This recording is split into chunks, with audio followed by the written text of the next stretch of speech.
Magandang araw sa ating lahat at sana ay nasa mabuti kayong kalagayan.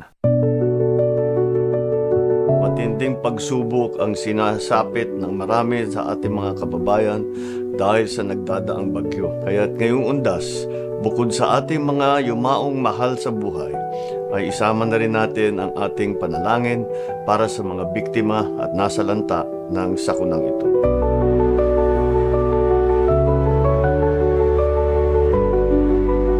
Milyong-milyong individual at pamilya ang naaapektuhan ng nagdaang bagyo. Mahigit 100 ang naitalang namatay at may ilan pa ring nawawala at pinaghahanap pa. Bilyong-bilyong halaga naman ng agrikultura at infrastruktura ang napinsala.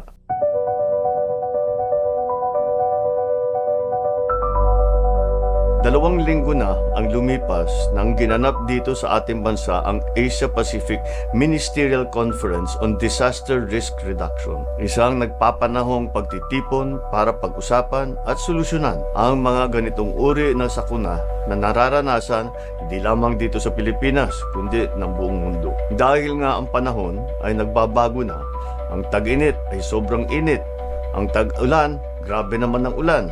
Record-breaking rainfall, ika nga, talagang extreme weather conditions. May mga lugar na hindi pa binabaha kahit